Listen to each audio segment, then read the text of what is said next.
In this episode, learn how you can help fight human trafficking.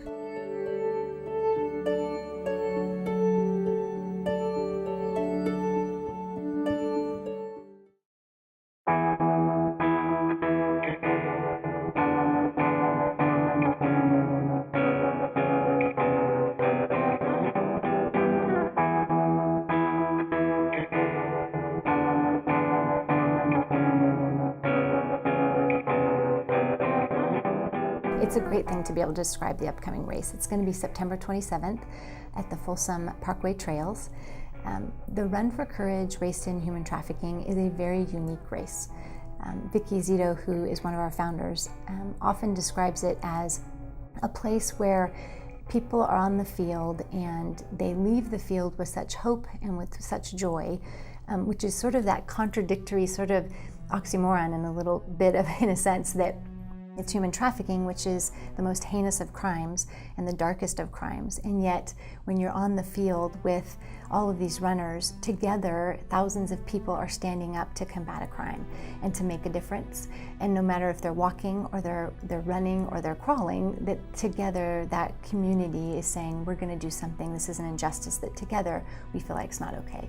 I love the run because I do participate in that we put a team together of all of our volunteers. I am so out of shape right now. I'm not a very good runner. I used to be. So one of these days I'll personally be running. But the energy that you feel in that place, in that run, is really amazing. Not just the runners, but all of the different vendors that are there, the organizations that support this. The companies, just everybody, and the energy. And people come to our booths and they really want to find a way to get involved. And so it's just, we're there.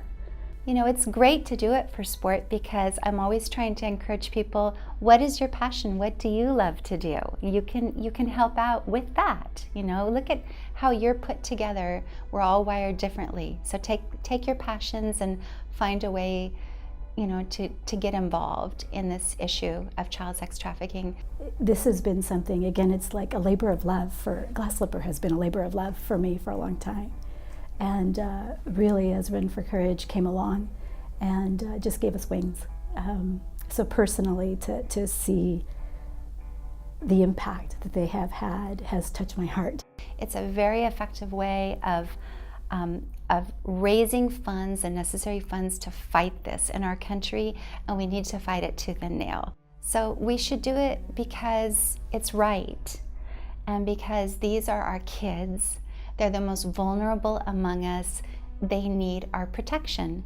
We have to get used to the new reality that this is happening right here in our own backyards, not just in the inner cities. It's happening coast to coast in small towns and affluent suburbs.